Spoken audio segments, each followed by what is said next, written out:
अस्सलाम स्टूडेंट्स, उम्मीद आप सबका जैसे होंगे। मैं फिर हाजिर अपनी एक नई वीडियो और एक नई एक्सरसाइज के साथ। आज जो हम कर रहे हैं वो है प्रोबेबिलिटी का टॉपिक, एक्सरसाइज 12D क्लास 6 का हमारा चैप्टर चल रहा था data handling. Introduction to probability की अगर तरफ हम चलें तो probability of happening of an event is known as probability. किसी भी चीज़ को होने के जो चांसेस होते हैं वो पॉसिबिलिटी है, किसी भी इवेंट के होने की वो प्रोबेबिलिटी है। We can say that it is the measure of the chance of event. जैसे मैंने कहा किसी भी होने की चीज़ के चांसेस, जैसे हमने कंसिडर किया Salim, Kamal, Tahira and Amin reach the quarter final in a debate competition. ये चारों जो है डिबेट कॉम्पिटिशन के फाइनल क्वार्टर तक पहुँचे। What is the likelihood that Salim will be selected for the semi-final? Since there are 4 students, the possible events are 4. तो हम देख सकते हैं कि सलीम के सेमीफाइनल में सेलेक्ट होने के चांसेस क्या हैं, क्योंकि यहाँ पे 4 लोग हैं तो जाने की पॉसिबिलिटीज़ भी क्या हो जाएंगी, वो 4 हो जाएंगी। There is the likelihood that any one of them will be selected. इसमें होने के चांसेस हैं कि कोई एक भी जो है वो सिलेक्ट होगा। द चांस और possibility that Salim will be selected for the semifinal is 1 out of 4। तो सलीम के सिलेक्ट होने के चांसेस जो है सेमीफाइनल में 1 आउट ऑफ 4 है, यानी 4 में से 1 हैं। We can say that the probability of Salim being is selected is happening is 1 happening out of 4 possible outcome. होने के जो चांसेस वो 1 हैं और होने जो हैं पॉसिबल जो आउटकम जो होने हैं वो 4 हैं। This possibility can be represented possibility probability या पॉसिबिलिटी कह सकते हैं, ये प्रोबेबिलिटी यानी कि probability Salim are express as the fraction probability Salim is equal to 1/4। Basically एक फॉर्मूला है।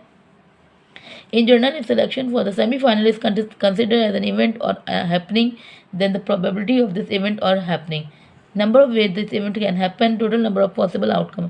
Basically, probability अगर मैं sum up करूँ बाद में तो probability comparison है between two numbers of favorable outcomes or events. ठीक है, किसी भी दो चीज़ों के बीच में जो कंपैरिजन है वो प्रोबेबिलिटी कहलाता है कि, और उसका ही फॉर्मूला बनता है कि number of way this event can happen. उस इवेंट के होने से क्या नंबर ऑफ वेज निकलते हैं और total number of possible outcome और उसके होने के पॉसिबल आउटकम्स क्या हैं। ये फ्रिक्शन फॉर्म जो बनती है वो फॉर्मूला बनता है प्रोबेबिलिटी का। The probability of an event can be express as fraction, decimal और परसेंटेज। प्रोबेबिलिटी ऑफ इवेंट किसी भी चीज़ के होने के चांसेस जो हैं वो फ्रिक्शन में भी होते हैं, डेसिमल में भी और परसेंटेज में भी उन्हें एक्सप्रेस किया जा सकता है। ओके, उसके बाद sample space. Sample space is the list of possible outcome. वही बात है कि किसी भी पॉसिबल आउटकम होने के जो चांसेस हैं उनको सैम्पल स्पेस में भी ड्रॉ किया जाता है।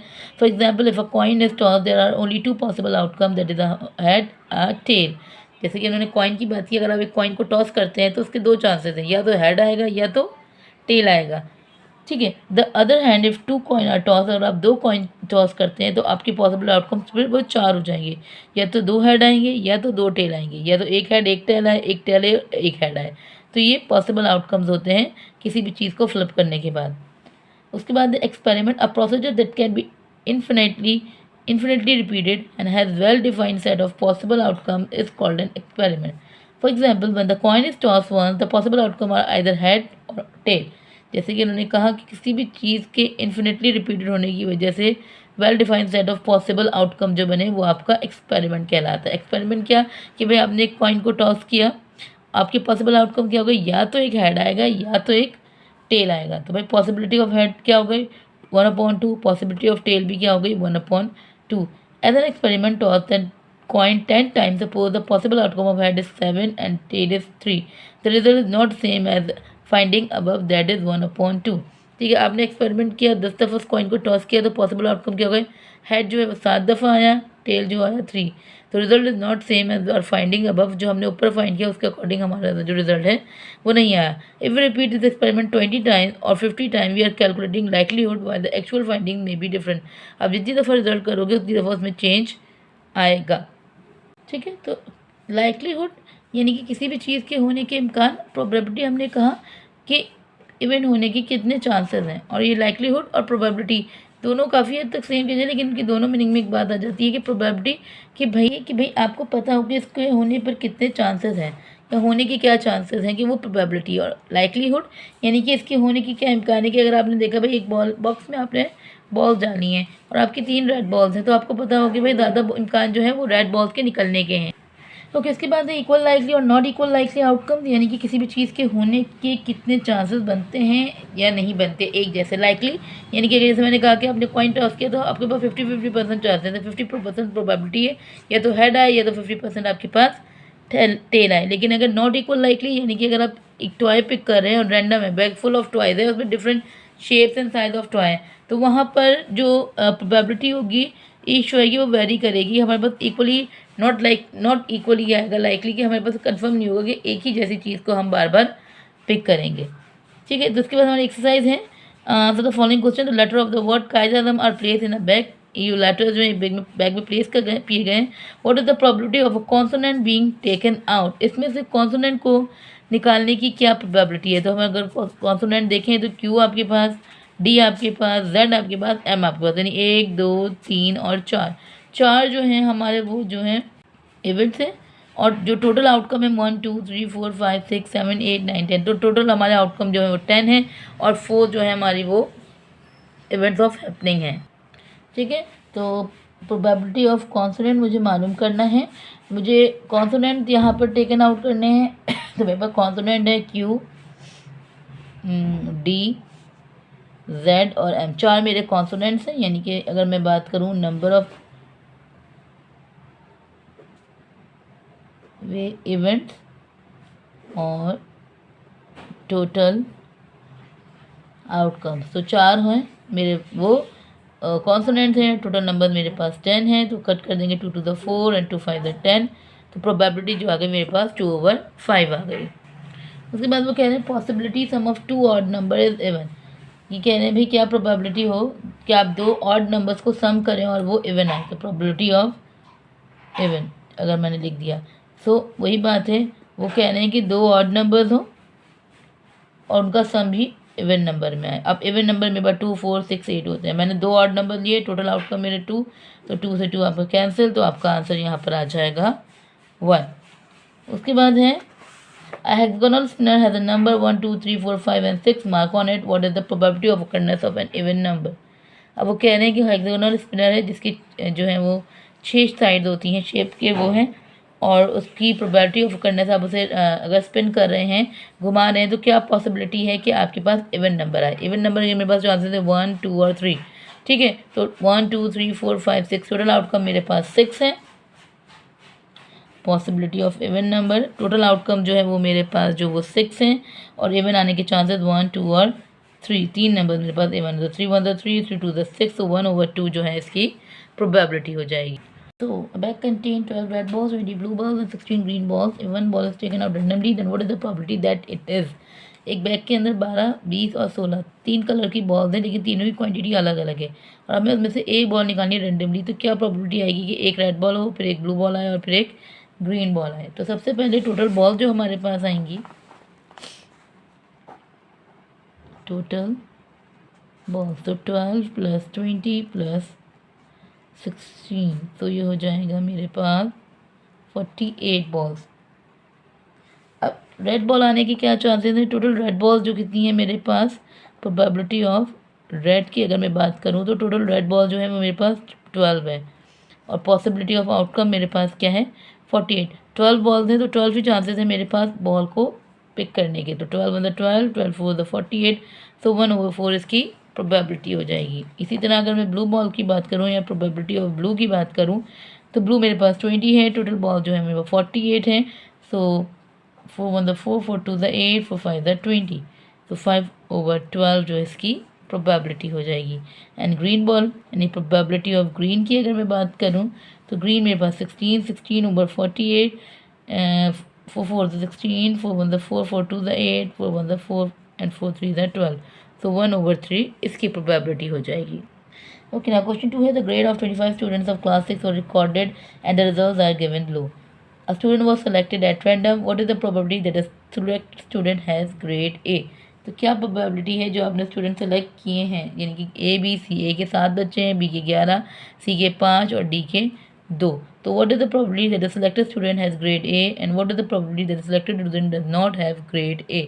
तो दोनों के होने की क्या चांसेस हैं। तो पहले हम सारे ग्रेड्स को प्लस कर लेंगे। तो सबसे पहले मैं अगर टोटल स्टूडेंट्स मालूम कर लूँ, तो टोटल स्टूडेंट्स जो आ रहे हैं वो मेरे पास 7 + 11 + 5 + 2, तो वो आ रहे हैं 25 स्टूडेंट्स। तो उन्होंने कहा है प्रोबेबिलिटी ऑफ ग्रेड ए की प्रोबेबिलिटी क्या है, नहीं ग्रेड ए की, तो ग्रेड ए के टोटल स्टूडेंट जो है वो मेरे पास 7 हैं, और टोटल स्टूडेंट जो आ रहे हैं वो मेरे पास 25 है। तो ये प्रोबेबिलिटी ए है और नॉट ए, अब वो कि जिसमें डज नॉट ग्रेड ए, वो बच्चे जिनके ग्रेड ए नहीं आया वो 11, 5, 16, 16, 2, 18 यानी 18/25 जो है इनकी प्रॉपर्टी। अब चाहो तो यहाँ पे लिख सकते हो टोटल स्टूडेंट्स और आउटकम, टोटल इवेंट्स और आउटकम्स। ठीक है, टोटल इवेंट जो है, जैसे मेरे पास टोटल इवेंट जो थे वो 7 थे, फिर मैंने लिखा और टोटल आउटकम मेरे पास 25। अब इस तरह फॉर्मूले की सूरत में भी लिख सकते हैं और आप इसे डायरेक्ट भी सॉल्व कर सकते हैं। Okay, now question 3. A packet contains 30 flash card numbers 1 to 30. One card is drawn at random from the packet. What is the probability that the card has? एक कार्ड है जिसमें 30 पैकेट में 30 card flash cards हैं एक packet में। हमें probability नहीं है कि ऑड नंबर की 3 digit number, a multiply of 3, a perfect square. अब 1 से लेकर 30 तक मेरे पास नंबर मौजूद हैं कार्ड में। ठीक है, अब 1 से लेकर 30 तक नंबर है, तो भाई आप पहले क्या करें, हम नंबर अगर लिखना चाहते हैं 1, 2, 3, 4, 5, 6, 7, 8, 9, 10, 11, 12, 13, 14, 15, 16, 17, 18, 19, 20, 21, 22, 23, 24, 25, 26, 27, 28, 29 एंड 30। ठीक है, 1 से लेकर 30 तक मैंने नंबर लिख लिए। अब इन्होंने कहा है probability of an odd number, एक ऑड नंबर आने की चांसेस क्या है। तो भाई मेरे पास total number of total odd number मेरे पास कितने, यानी कि जितने नंबर्स हैं यानी कि टोटल आउटकम यानी कि प्रोबेबिलिटी ऑफ ऑड नंबर आने की। तो मैंने कहा भाई डिविजिबल आपके पास यानी डिनोमिनेटर में फ्रैक्शन होता है टोटल नंबर ऑफ आउटकम। तो वो टोटल नंबर ऑफ आउटकम जो है मेरे पास वो 30 है, क्योंकि फ्लैश कार्ड मेरे कितने हैं भाई 30 है। अब इसमें ऑड नंबर आने की जैसे 1, 2, 3, 4, 5, 6, 7, 8, 9, 10, 11, 12, 13, 14, 15। ऑड नंबर्स आपको पता है, ऑड नंबर्स वो होते हैं जो डिविजिबल बाय 2 नहीं होते। तो जो नंबर 2 के टेबल में नहीं आते वो नंबर्स मैंने काउंट कर लिए, तो वो मेरे पास 15 है। तो 15 मतलब 15, 15 टू द 30, तो 1/2 इसकी प्रोबेबिलिटी आएगी। उसके बाद है 3 डिजिट नंबर, यानी कि 3 डिजिट नंबर आने के क्या चांसेस हैं आपके पास। ठीक है, तो फिर भाई प्रोबेबिलिटी ऑफ 3 डिजिट मैंने डिविजिबल वही 30 मेरे फ्लैश कार्ड्स हैं।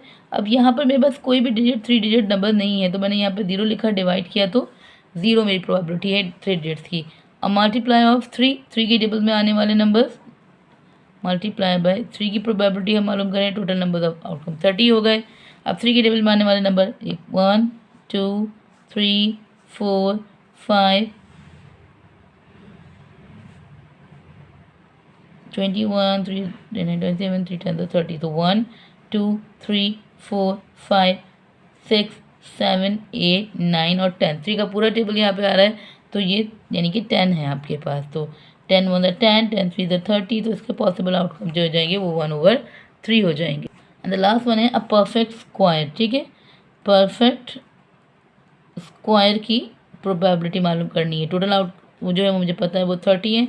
अब परफेक्ट स्क्वायर यानी कि जो पूरा होल स्क्वायर हो जाए, जैसे 4, जैसे 1 का स्क्वायर 1 है, 2 का स्क्वायर 4, 3 का स्क्वायर 9, 4 का स्क्वायर 16, 5 का स्क्वायर 25, 6 का स्क्वायर 36 है जो कि नहीं है। तो 1, 2, 3, 4 एंड 5 टोटल मेरे पास आ रहे हैं 5। मैंने यहाँ पे 1 को शामिल किया है। अगर कुछ लोग 1 को शामिल नहीं करते तो वहाँ 4 आ जाएगा। 5 मतलब 5, 5 6 30। सो यहाँ पे इसके प्रोबेबिलिटी 1/6 आ जाएगी। ठीक है, 1/6 आपकी प्रोबेबिलिटी हो गई। तो यहाँ पे हमारा जो चैप्टर 12 है डेटा हैंडलिंग क्लास 6 वो कंप्लीट होती है। इंशाल्लाह फिर मुलाकात होगी एक नए चैप्टर और एक नई क्लास के साथ। तब तक के लिए दुआ में याद रखिएगा। अल्लाह हाफिज़। अगर आप लोग को ये वीडियो पसंद आई है तो लाइक करें, कमेंट करें और सब्सक्राइब